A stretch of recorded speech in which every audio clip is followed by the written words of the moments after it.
I have always believed that certain places are not found by accident, they call to us.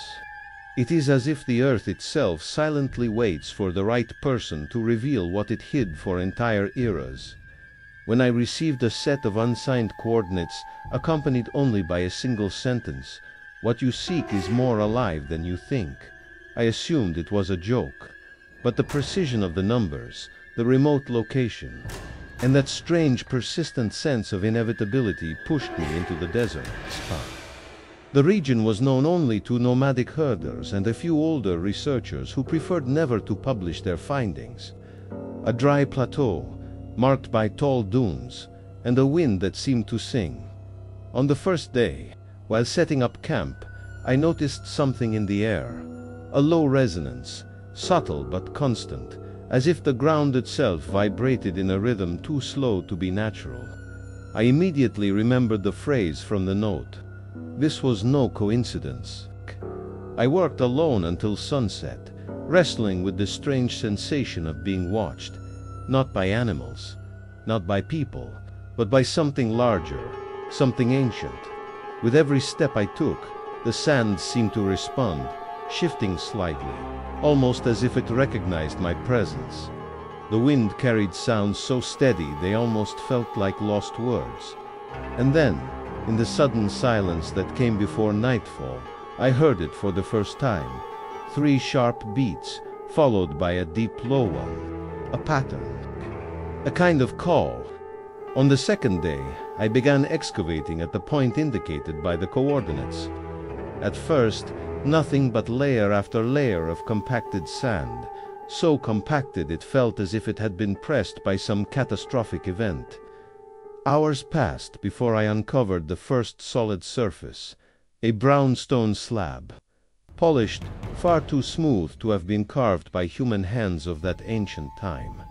I ran my fingers across it. The stone was cold, as if it had been shielded from time. And when I pressed the center of the slab, I heard the same pattern again, 3 short beats, 1 long. It was impossible for something so deep to produce sound like that. But at that moment, I realized I was not just excavating, I was being guided. I continued removing sand carefully, revealing edges, lines, and engravings. There were symbols, but not characters, not figures. They were repeating shapes, curves resembling sound waves frozen into stone. I tried photographing them, but my camera failed 3 times. It only worked when I turned the microphone off. It was as if the sound itself interfered with the technology. It was at sunset that I found what would change everything. Beneath the 3rd slab, there was a narrow opening, not natural, but perfectly straight, as if the rock had been cut with intense heat or some kind of vibrational frequency beyond anything we know today. The passage was dark, deep, and emanated a cold so intense it felt alive, as if it breathed. When I pointed the lantern inside, I saw that the inner walls reflected light in strange patterns, curves that twisted like liquid metal. I descended carefully, step by step, not knowing if I was entering a chamber, a corridor, or something far older.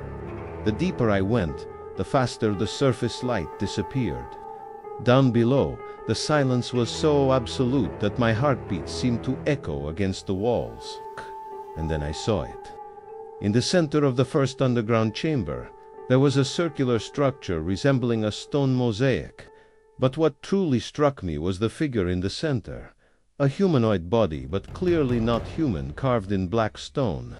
Tall, slender, elegant features, elongated eyes.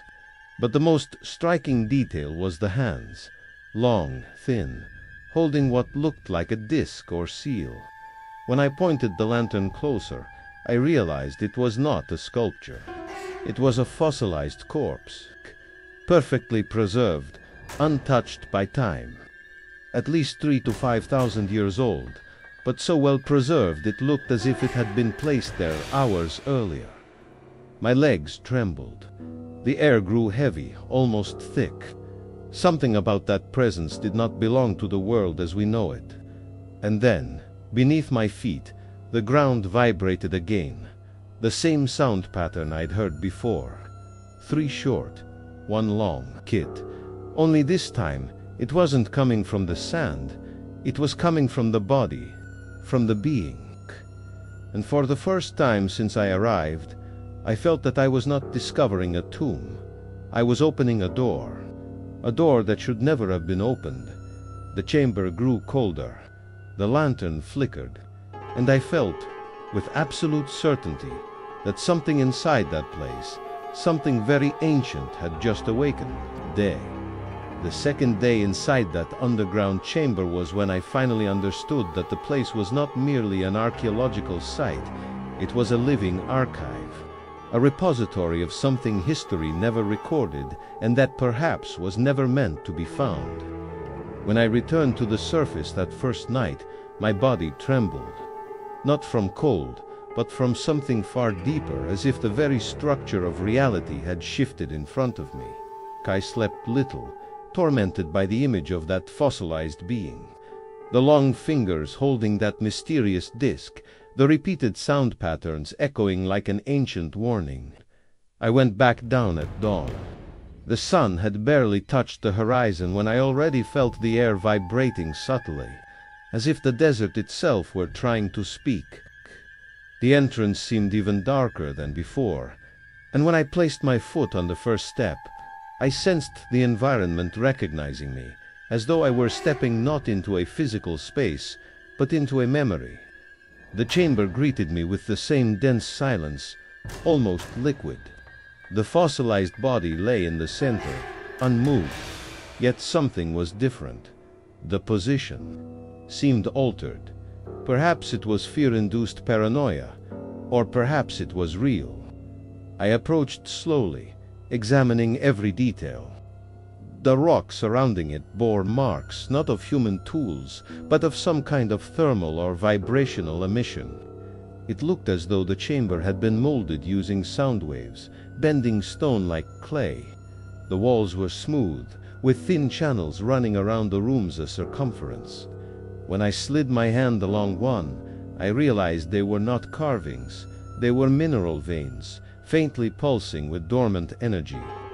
Then I saw the symbols. They covered the walls, the floor, even the pedestal where the being rested. These were not simple markings.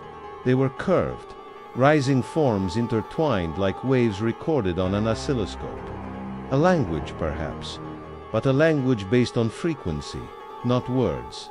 And as I swept the lantern across them, some symbols reflected not like rock, but like ultra-thin metallic surfaces, almost liquid. Nothing about this place aligned with the technology of its supposed age. I moved closer to the being, and the more I observed, the less it resembled a sculpture. There were no tool marks, no signs of chiseling, no imperfections. It was as if the body had fossilized instantly, preserved through a process we still cannot replicate with modern techniques. Its skeletal structure was long and narrow.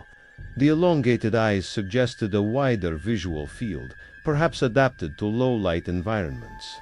Even fossilized, its skin showed patterns resembling microscopic scales. None of this fit into any known branch of biology. I picked up my notebook and began documenting each detail. As I wrote, the sound pattern returned. 3 short pulses, 1 long. But this time it came from multiple points within the chamber simultaneously, as though echoed through an acoustic system embedded in the mineral structure. The air grew heavier. The lantern flickered. Then I saw the disc. It lay in the being's hands. A perfect circle, with a hole in the center, like an ancient ritual seal. But the strangest part was its surface. It looked like glass, like metal, like water, all at once. The light flowed across it, as if alive. When I touched the edge lightly, the object emitted a faint glow, as if responding. The vibrations stopped. Silence took over. And then for the first time, the disc revealed images, not drawings, not symbols, scenes. I saw mountains I didn't recognize. I saw tall structures made of stone and metal, impossible for that era. I saw people or beings walking in perfect lines, carrying discs identical to the one before me. I saw a colossal structure, like a temple but without walls, supported by pillars that vibrated like organic columns. But what struck me the hardest was the final fragment, a map of Earth, with regions marked that no longer exist in our modern geography. This civilization was not just advanced. It existed for centuries, possibly millennia, before vanishing, and it vanished suddenly. The projection ended. The light died. The disk returned to its inert state. My heart pounded as I tried to make sense of what I had witnessed.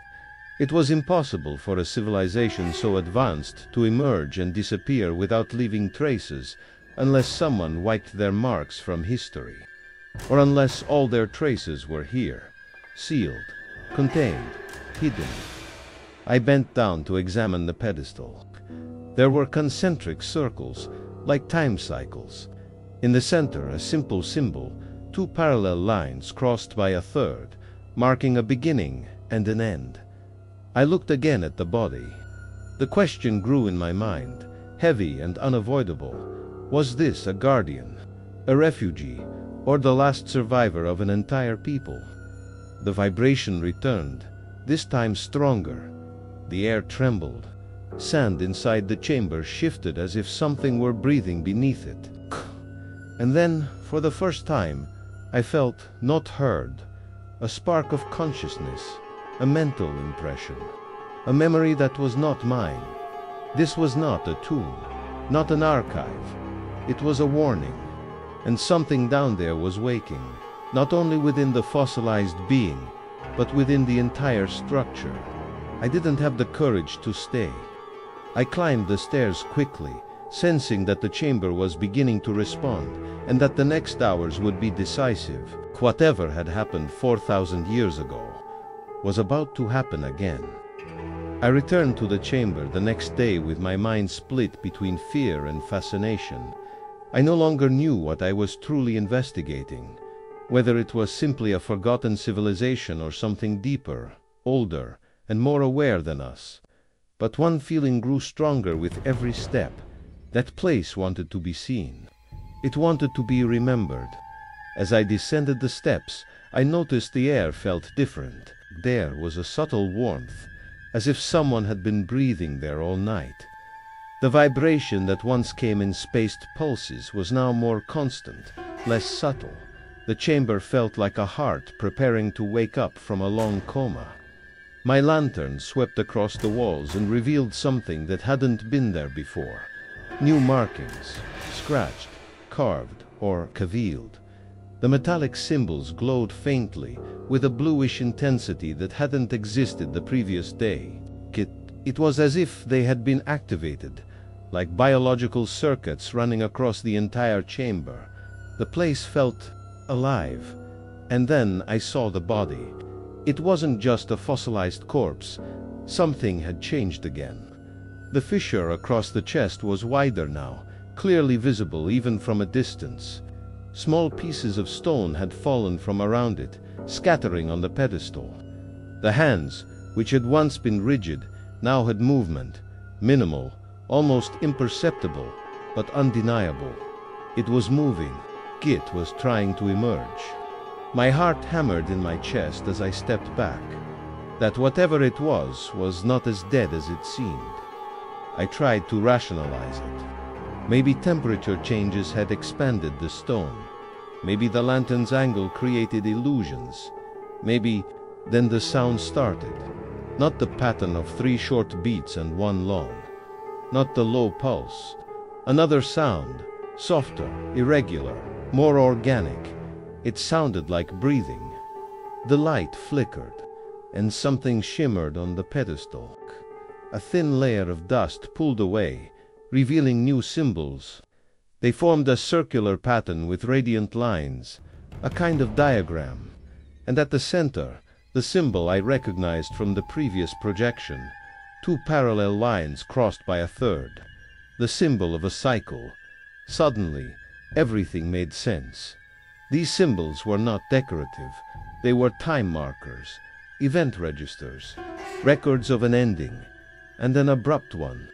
I went back to my notebook and tried to piece together a theory. The more I wrote, the clearer it became. This civilization did not vanish gradually. It did not decline. It was not destroyed in a slow war. It disappeared suddenly, overnight, literally. The disk had shown their cities, their living structures, their orderly lines of beings. But they didn't crumble, didn't burn, didn't collapse. They faded. They were swallowed by an immediate darkness. No bodies, no ruins, no signs of conflict, as if they had been cut out of reality. And if that being was not dead, not a preserved corpse, but a survivor, a refugee, someone who entered that chamber seeking protection while everything outside collapsed. I stared again at the slightly opened fingers. A small gesture, but full of meaning. Something inside it tried to wake. Something inside it tried to warn. I spent hours trying to reactivate the disk. I touched it, tilted it, placed it under different angles of light. Nothing. It remained dormant, sore, perhaps, waiting for something I couldn't yet provide. Then the ground shook. This time, not a pulse, not a soft vibration, a solid tremor, as if something enormous was moving beneath us. Dust fell from the ceiling. A stone cracked along an ancient line. And then, for the first time, I heard a voice. Not human, not audible, not coming from a throat. A voice inside my mind. Do not open it alone. The cycle does not return by accident. My entire body froze. The voice vanished as suddenly as it came. I ran to the surface. The desert air felt hot, alive, heavy. The sky was covered by circular cloud formations, spiraling as if drawn by an invisible force. When I looked back at the chamber entrance, I noticed the sand around it had formed markings that weren't there before. Curved sequences, resembling waves, identical to the symbols inside. This wasn't just a burial site. It was an antenna. A device, a structure built to interact with the planet itself, and I had activated it. That night, I couldn't sleep. I sat outside my tent, staring at the entrance while the wind carried strange tones, faint notes, almost a melody, like the earth was trying to recall a song too ancient for our species to understand. I wrote in my journal with trembling hands. This civilization didn't disappear. It was erased, or transported, or recalled, and whatever happened to them is starting again. Desert felt alive, aware, waiting for my next descent. And I knew with a fear that rooted itself deep inside me and a strange sense of inevitability. I had to go back down, and this time I wouldn't be alone. Returning to the chamber after everything that had happened demanded more courage than any expedition I had ever undertaken. Deep down, I knew I was crossing a boundary, not just a scientific one, but a biological, psychological, maybe even spiritual threshold. The feeling that I had been chosen by the site wasn't pride, it was fear, because whatever chooses, claims, whatever awakens, expects, and whatever hides for 4,000 years does not return without purpose. I descended the steps before dawn, while the sky was still dark blue. With each meter, the air grew denser, as if I were entering a world with its own internal rules. By the time my feet touched the chamber floor, I realized immediately the vibration was stronger. The chamber was no longer dormant. It was alive. My lantern swept across the room. The symbols on the walls glowed more intensely than ever, emitting light from within the mineral veins, not merely reflecting it. They didn't look like engravings anymore. They looked like illuminated networks, like biocircuits pulsing in synchronization. And then I saw the body. It was no longer a still fossil. Something had changed again. The fissure in the chest had widened dramatically, revealing inner layers that gleamed faintly. The stone fragments at its base had multiplied, forming a small pile. The hands once frozen were now visibly open. The fingers spread slightly as if they had moved during the night. This thing was waking up. I felt my breath shorten. My pulse roared in my ears. There was no more denying it. This was not a statue. It was not a relic. It was an organism in transition. And then the disc rose. Not much, just a few centimeters above the pedestal, but enough to tell me that whatever energy filled the chamber was acting on it deliberately. The surface rippled like heated metal, alive, fluid. The vibration intensified, and then the chamber made a sound. Not a pulse, not a resonance. A sound, a deep, subterranean chant, as if every stone in the chamber were part of a single colossal instrument. The walls shuddered. Dust drifted down from the ceiling. The sound didn't come from one place. It came from everything around me. Then the voice returned, stronger, clearer, inside my mind, not my ears. The cycle returns. The gate opens. Do not run. I stumbled backward, torn between terror and awe. The voice wasn't hostile, but it was immense, ancient, overwhelming, like hearing a memory too old to belong to any human. My lantern flickered and died. Darkness swallowed everything. And then light, not from the lantern, not from the disc, but from the walls. Symbols ignited one by one, cascading around the chamber in spirals, lines, and crossing arcs. It wasn't random. It was language. Not written language. Active language. Alive, functioning. The disc responded. It floated higher, the rippling surface forming patterns of light. The fossilized chest cracked further, the fractures spreading like a controlled opening. The stone wasn't breaking, it was shedding. The being inside was pushing. The chamber's pulse reached its peak. Then, silence, total, complete, suffocating. The symbols dimmed. The vibrations stopped. Only the disc remained lit. And then, the being moved. Its neck shifted, slowly, with difficulty, but undeniably. The long fingers opened wider. The inner crystalline tissue pulsed softly. A faint sound escaped through the chest fissure, not mechanical, not human, but unmistakably speech attempting to form. I stepped forward without realizing it. The disc brightened, rising to eye level. Its surface shimmered and began projecting symbols that twisted into patterns, pulses, waves, sequences. And for the first time, the being opened its eyes, translucent, depthless, filled with reflections that looked like constellations. He did not look at the disc. He did not look at the walls. He did not look at the chamber. He looked at me. And in that gaze, I felt something impossible to explain. Recognition, as if I had been expected. As if my presence wasn't accidental. As if my role had been decided long before I was born. The mental voice returned, weakened but clear. You have heard. Then you must remember. Before I could respond, the disc cast a beam of light against the chamber's main wall. Images appeared clearer, stronger, impossible to misinterpret. Cities of impossible architecture, colossal temples without walls, beings walking in synchronized formations, skies illuminated by unknown lights, the symbol of the cycle.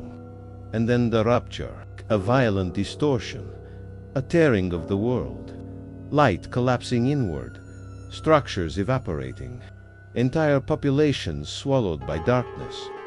And then the final image, a group of those beings running into chambers like this one, sealing the entrance, descending, shutting themselves off. The one before me was the last of them, a survivor, a witness, or perhaps a messenger. The projection ended, the disc dimmed, the being closed its eyes again, but the meaning remained. This civilization hadn't been destroyed.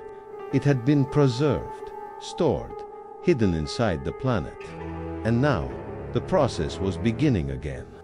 When I returned to the surface after that projection, the world felt different, not because the desert had changed, but because I had. It was as if a dormant part of my mind had been abruptly forced awake. The air vibrated. The silence was no longer empty. It carried layers, subtle frequencies I couldn't hear but could feel in my bones. I walked through the dunes for hours, trying to organize the avalanche of images and sensations. This civilization hadn't vanished like others through conquest, collapse, or decay. It had been extracted, withdrawn, collected, preserved, and the most terrifying part wasn't what happened to them. It was the knowledge that it was happening again. When the sun finally rose, I knew I had to return to the chamber. Part of me feared the being would be gone, or that the entire experience had been a hallucination, but another part knew the truth. What I had seen was not madness. It was memory, a memory too large to be carried by a single mind. I descended the steps slowly, feeling the air shift with every meter. It became thicker, warmer, almost humid, like entering the lungs of some vast, sleeping creature. The moment I stepped onto the chamber floor, I realized everything had changed. The walls no longer glowed softly, they pulsed. The symbols no longer shimmered, they moved, subtly reorganizing themselves like living organisms adjusting to a new state. The chamber wasn't reawakening, it was activating. And then I saw the being. The fissure across its chest was now fully open, revealing an inner structure that defied every concept of biology. Layered crystalline tissues intertwined with luminous fibers, like nerves made of light, stone. Shell around it had peeled off further, lying in fragments at its base.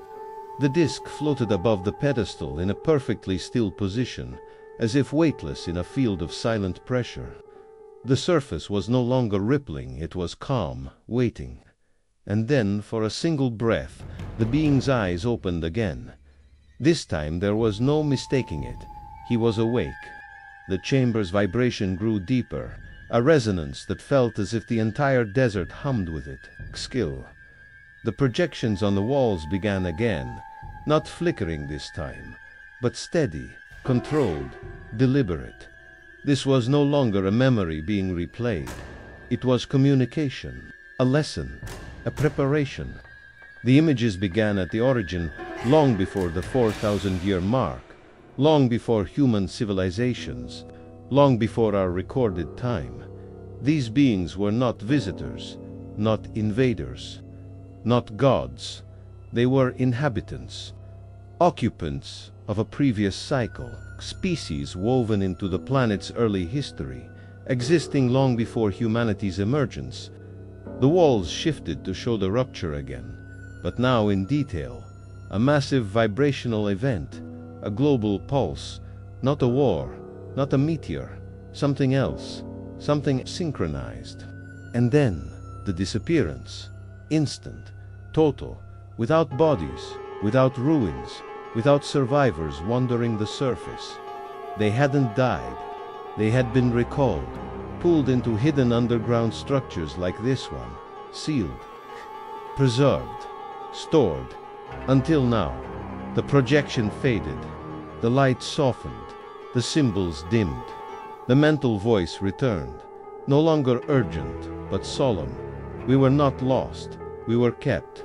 The cycle begins again. The ground trembled, a deep geologic vibration. Dust lifted from the chamber floor and hung in the air. The being's chest pulsed once, a glow, faint but unmistakable. The disc lowered slowly to the pedestal like a dying ember returning to ash. Then everything went still. I climbed back to the surface. The desert felt wrong, too still, too bright. The air tasted metallic, and far on the horizon I saw a column of light ascending silently into the sky, the same one from the projections, the same pattern recurring across the planet. Other chambers were awakening. Other places were responding. The cycle was synchronizing globally. The realization struck me with brutal clarity. This was not the rediscovery of the past. This was the return of the past, a new phase of an ancient sequence, a continuation, not a repetition. That night, I wrote the final entry in my journal. Asterisk, asterisk, the civilization that vanished in 4,000 years never truly vanished. It slept, not in ruins, but in memory, not in death, but in preservation. They hid within the earth, waiting for the signal that would reopen the cycle, and that signal has come. We are not discovering their history. We are stepping into it. Asterisk, asterisk. As I closed the notebook, I felt the ground vibrate once more. Faint, distant, but rhythmic, like breathing shared by the entire planet. Their era did not end. Their era only slept. And now, their era returns.